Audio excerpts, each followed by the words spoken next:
పూరి జగన్నాథుడి ఆలయంలో శ్రీకృష్ణుడి యొక్క గుండె ఇంకా అక్కడ ఉందని చెప్పేసి చాలామంది చాలా సందర్భాల్లో చెప్పడం మనం విన్నాం. అయితే కొంతమంది అది గుండె కాదు, చాలామంది భ్రమపడుతున్నారు, అది ఒక బ్రహ్మ పదార్థం అని కూడా చెప్తున్నారు.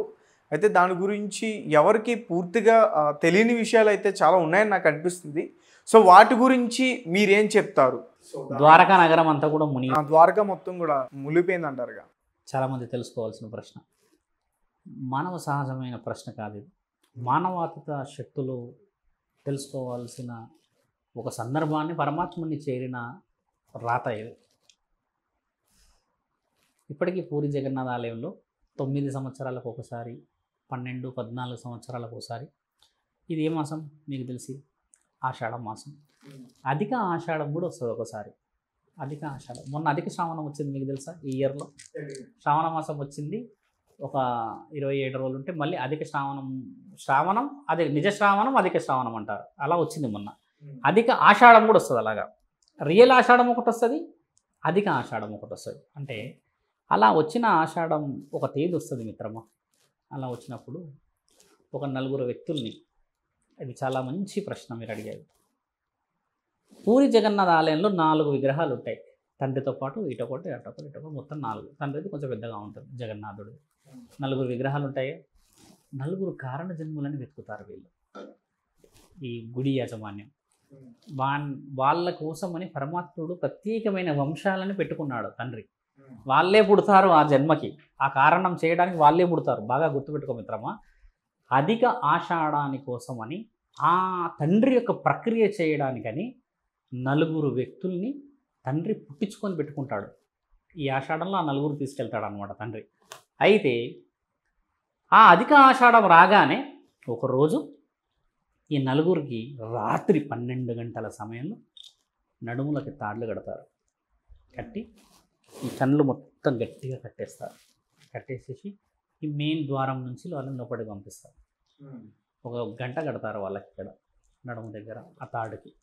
ఈ 4 వెళ్తారు. ఈ 4 విగ్రహాల దగ్గరికి వెళ్తారనమాట. వీళ్ళకి కనపడదు, బ్లైండ్గానే వెళ్ళాలి వీళ్ళు. లోపలంతా చీకటి, అన్ని లైట్లు ఆపేస్తారు, ఒక దీపం కూడా వెలగదు. అధిక ఆషాఢ సమయంలో అది 12 సంవత్సరాలు 9 సంవత్సరాలకు వస్తుంది. లోపలికి వెళ్తారు కళ్ళు మూసుకొని, ఇవన్నీ బందీ ఉంటాయి. 4 రూట్లో వెళ్తారు మిత్రం ఆ విగ్రహాల దగ్గరికి. అందులో ఒకతను 90 సంవత్సరాల వ్యక్తి ఉంటాడు. ఈ తండ్రి యొక్క ముఖ్యమైన విగ్రహం దగ్గరికి వెళ్ళేవాడు. 4 కదా, తండ్రి ముఖ్యమైన విగ్రహం ఉంటుంది కదా మెయిన్. ఆ విగ్రహం దగ్గరికి వెళ్ళే ఒకతను 90 సంవత్సరాలు ఉంటాడు, బాగా గుర్తుపెట్టుకోవాలి. అలా ముందుకు వెళ్ళి ఆయన ఏం చేస్తాడు, పూరి జగన్నాథుడి ఆలయంలో దుస్తులు అనేటివి మార్చారు. బాగా గుర్తుపెట్టుకోండి. ఇప్పుడు వేరే విగ్రహాల దగ్గర మారుస్తుంటారు కదా, దుస్తులు మారుస్తారు, పట్టు వస్త్రాలు పెడుతుంటాం పండగలకి, దానికి. తండ్రి దగ్గర అధిక ఆషాఢంలో మాత్రమే మారుస్తారు, మిగతా రోజుల్లో మార్చారు. మిగతా రోజులు ఏం చేస్తారంటే తండ్రికి క్లాత్ మీద క్లాత్ కడుతుంటారు, పట్టు వస్త్రాల మీద పట్టు వస్త్రాలు, పట్టు వస్త్రాల మీద పట్టు వస్త్రాలు, ఇట్లా చుట్టడమే. ఇంకా ఇప్పుడు ఒక దుస్తులు ఉంది, ఈరోజు ఆరెంజ్ చేసా, రేపు వైట్, దీని మీద వేస్తా. అంతేగాని దీన్ని నేను ఇప్పేసేసి దీన్ని ఉతికేసి ఆరేసుకోవడాల కార్యక్రమాలు ఉండవు. ఒకదాని మీద ఒకటి. ఆ విగ్రహాలకు ఏదైతే దుస్తులు ఉంటాయో మిత్రమా, ఒకదానిపైన ఒకటే ఉంటుంది చుట్టి. ఆ 4 విగ్రహాలకు అలాగే ఉంటుంది. ఈ పెద్ద ఆయన ఏం చేస్తాడు, అన్ని 4 చీకట్లో వెళ్తారు కదా, వెళ్ళేసి ఆ విగ్రహం దగ్గరికి వెళ్ళి టచ్ అవుతారు. టచ్ అయిన తర్వాత చూసుకుంటాడు ఆయనని. ఈయన అందరూ చూసుకుంటారు. ఒకవేళ వెళ్తున్న సమయంలో ఏదైనా ఊపిరి బిగిసినట్టో, ఎవరో లాగినట్టే కానీ ఇంకేదైనా ఇబ్బంది అయితే ఈ గంట సౌండ్ అవుతుంది. ఆయన పెట్టిన సిగ్నల్ అదే, ఏమైనా ఆపద ఉంటే మీరు చెప్పాలి మాకు అని. ఇది సౌండ్ చేస్తే మాకు తెలిసిపోతుంది, అక్కడ దాకా కనెక్షన్ వినబడితే మిమ్మల్ని లాగేస్తాం వెనక్కి అని చెప్తారు. వీళ్ళంతా ఎన్నుకుండే చేస్తారు, పురోహితులు అందరూ ఉంటారు, అంత యాజమాన్యం ఉంటారు అక్కడ. అంత లాంగ్ డిస్టెన్స్లో తాడులతో పంపించేస్తారు గర్భగుడిలోకి. అప్పుడు వీళ్ళు వెళ్ళి బట్టలు తీస్తూ ఉంటారు, బట్టలు తీసేస్తారు. బట్టలు తీసేసి అలా 3 వ్యక్తులు ఓపెన్ చేస్తే ఈ పెద్ద అయిన కూడా ఇంకొక విగ్రహం దగ్గర, పెద్ద విగ్రహం, ముఖ్యమైన విగ్రహం, జగన్నాథుడి విగ్రహాన్ని తీస్తూ ఉంటాడు. బట్టలన్నీ అన్నీ ఒకటి అయిపోతాయి. అయిపోయినప్పుడు లాస్ట్కు వచ్చేది బ్రహ్మ పదార్థం. ఇది ఇక్కడ తగిలేది బ్రహ్మ పదార్థం. బాగా గుర్తుపెట్టుకోండి, గుండె కాదు అది, బ్రహ్మ పదార్థం. బ్రహ్మదేవుడు ఇచ్చిన ఒక వరప్రసాదం అది. ఆ బ్రహ్మ పదార్థం అనేది ఇక్కడ మెత్తగా తగులుతుంది. తగిలిన స్పర్శ నిజముగానే గుండె తగిలినంత స్పర్శ ఉంటుంది. అది లోతులో చుట్టి పెట్టి ఉంటుంది అది. అలా వచ్చిన ఆ స్పర్శ గుండె అని చెప్పబడుతుంది ఇప్పుడు మనందరికీ. అంటే బ్రహ్మ పదార్థం అలా వచ్చిన తర్వాత వీళ్ళందరూ బట్టలు మార్చేస్తారు కదా, తీసేస్తారు కదా, తీసేసి బట్టలు పెట్టగానే లోపల వెనకాల ఉన్న ఆ సిబ్బంది, పురోహితులు, బ్రాహ్మణులు, వీళ్ళంతా గుడి పెద్దలు, అర్చకులు అందరూ వచ్చేస్తారు.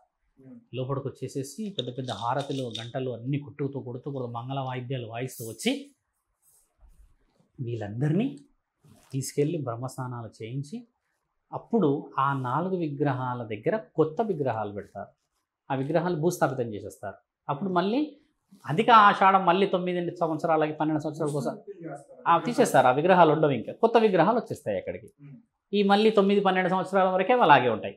అలా ఈ ముసలాయన ఉంటాడు కదా, 90 సంవత్సరాల ఒక వ్యక్తిని తీసుకొచ్చి మెయిన్ విగ్రహం దగ్గరికి వస్తా అంటున్నాడు కదా, ఆయన మళ్ళీ అధిక ఆషాఢం వచ్చే వరకు చనిపోతాడు. ఆయన ఉండడిగా ఒకేసారి ఆ ఛాన్స్ అంతే ఒక వ్యక్తికి, మళ్ళీ ఇంకోసారి ముట్టుకోవడానికి ఉండదు ఇక. ఆయన చనిపోతాడు. అది ఇప్పటికీ జరుగుతూనే ఉంది. వాళ్ళు ఎంతో ఆనందంగా స్వీకరిస్తారు ఆ యొక్క ఆటని. తండ్రికి బట్టలు మార్చి అన్నీ చేసేది. వాళ్ళు విగ్రహ ప్రతిష్టాపనకి చాలా సహకరిస్తే తర్వాత పూజా నిబంధనలు జరిగిపోతాయి మిత్రం. ఈ విధంగా జరుగుతున్న ప్రక్రియ పూరీ జగన్నాథ ఆలయంలో ఉన్న అక్కడే గుండె ఉంది శ్రీకృష్ణుడిది అని అంటుంటారు కదా, అది ఒక బ్రహ్మ పదార్థం.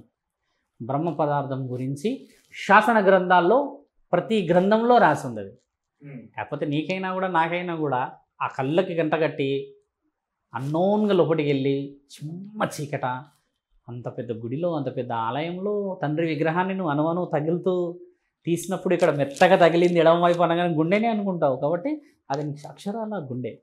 ఇంకోటి ఏంటంటే పూరీ జగన్నాథుడి ఆలయంలో గుండె ఉన్నది అన్న విషయాన్ని మనం మాట్లాడుకుంటున్నాం. కాబట్టి ఎక్కడైతే భగవద్గీత చదువుతారో మానవులు అక్కడ సాక్షాత్తు శ్రీకృష్ణుడే ఉంటాడుగా. మనము పూరీ జగన్నాథ ఆలయంలో తండ్రి గుండె ఉందని అనుకుంటున్నాం. మొత్తం భగవద్గీత ఎవరైతే చదివి భగవద్గీత ఇంట్లో ఎవరైతే పెట్టుకుంటారో వాళ్ళ ఇంట్లో సాక్షాత్తు శ్రీకృష్ణుడే ఉంటాడు కదా. మరి ఇప్పుడు అక్కడ బ్రహ్మ పదార్థమే నిజమైన గుండె అన్నప్పుడు, నిజమైన భగవద్గీత చదివి నువ్వు జ్ఞాన సంపాదన సంపాదించినప్పుడు నిజంగా శ్రీకృష్ణుడు నీ ఇంట్లో ఉన్నాడు అనేది కూడా నిజమే కదా. కాబట్టి ప్రతి మానవుడు భగవద్గీతని చదవాలి. దాంట్లో మంచి గొప్ప నిర్ణయాలు ఏంది, మానవుల శక్తి, ఇవన్నీ తెలుసుకున్నప్పుడు సాక్షాత్తు శ్రీకృష్ణుడే ఒక గుండె కాదు, శ్రీకృష్ణుడే మొత్తం ఉంటాడు నీ ఇంట్లో వచ్చి నీతో పాటు భగవద్గీత ఉంటే. అంత శక్తికి అర్థాన్ని తీసుకురావాలి ఇక్కడ. కాబట్టి అక్కడ గుండె ఉండేది అనేది బ్రహ్మ పదార్థం. నువ్వు ఇక్కడ భగవద్గీత చదివితే తండ్రి భౌతికంగా శారీరకంగా మొత్తం నీ దగ్గర ఉండడం అనేది చాలా విలువైనది. కాబట్టి ఏంటంటే అక్కడ గుండె అనేది ఏంటంటే మిత్రం, అది బ్రహ్మ పదార్థం విలువైనది. కాబట్టి దాన్ని గుండెతో పోల్చుకుంటూ వస్తూ ఉన్నారు. ఓకే, కానీ అది గుండె కాదు. గుండె అయితే దాని ముమ్మాటికి కాదు, అది బ్రహ్మ పదార్థం. అది రుజువులతో మాట్లాడుకుంటాం మనం, ఎప్పుడైనా కూడా మాట్లాడాలి. ఇప్పుడు అది తెలుసుకోవాల్సిన అవసరం కూడా ఉంది. అక్కడ ఉన్న ఆ పవిత్రత ఏందో చెప్తున్నాను మీకు. కానీ చాలామంది గుండె గుండె అని చెప్తూ ఉంటారు. గుండెనే చెప్తారు. మరి నీకు అన్ని కళ్ళన్నీ కట్టగట్టేసేసి ఆడ తీసుకుపోయి ఇక్కడ మెత్తగా వచ్చినట్టుగా అనిపించినప్పుడు మరి అది గుండెగా, అది బ్రహ్మ పదార్థం అని రాసి ఉందని చెప్తున్నాను నీకు నేను. నేను ఒకవేళ రాసి లేకపోతే నేను గుండె అనేవాడిని, అది గుర్తుపెట్టుకోండి.